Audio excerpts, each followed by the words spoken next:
In this chapter, you're going to work on file management, starting with creating some files. You'll learn to use WordPad while you write a letter and save it. Then you'll learn to use Paint while you draw a picture and save it. You'll also learn how to manage the location of files and folders on your computer using cut, copy, and paste. And while you learn to perform these actions, you'll become acquainted with the Windows Explorer.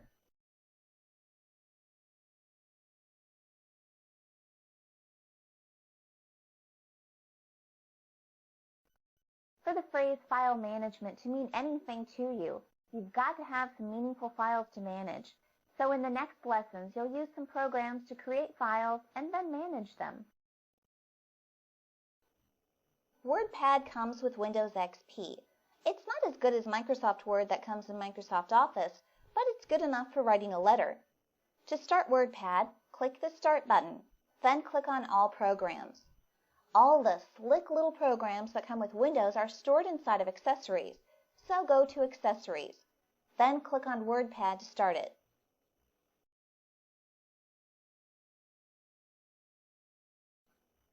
You'll notice this window is in a smaller size. It doesn't fill the entire window.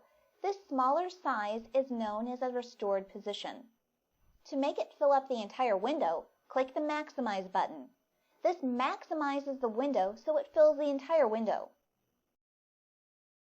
If you fall into the hunt and peck caliber of a typist, you have a couple options for learning to type better.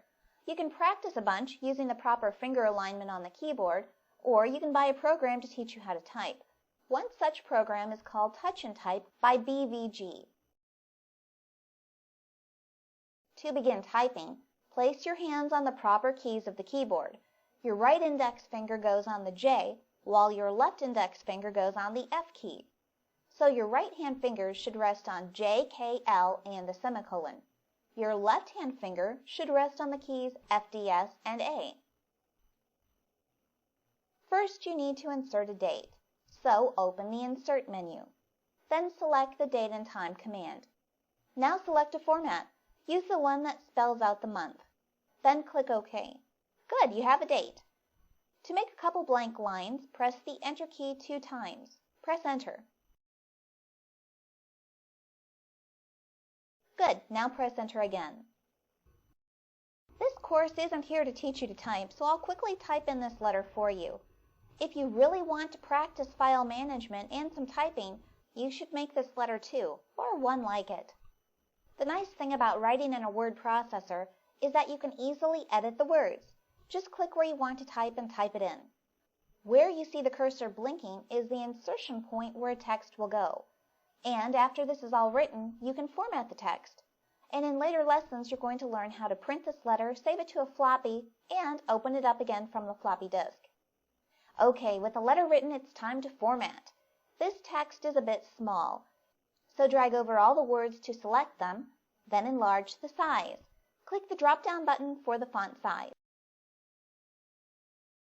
Then choose a larger size. Make this one 12. With the text still selected, change the font style too. Click the drop button for the font. It's impossible to know what any of these will actually look like unless you try it first. So try out Chiller. It's pretty small. How about a different one? Click the drop button for the font button. This time choose Elephant. It's lots easier to read. Now try adding in some font attributes, bold, italics, and underline. Double-click on the word Fun. This selects the word. Now click the Underline button. Fun is now underlined. To make the word Sunny bold, double-click the word Sunny. With Sunny selected, click the Bold button. Now it's bolded. Now make the words Fort Lauderdale italicized. Drag over the words Fort Lauderdale to select them. Now click the Italics button.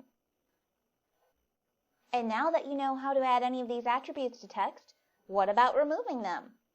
The fact is that bold, italic, and underline buttons all work like on-off switches.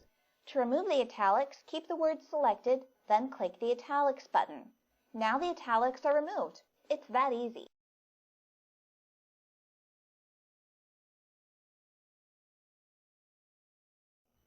For this file to be accessible in the future, it must be saved.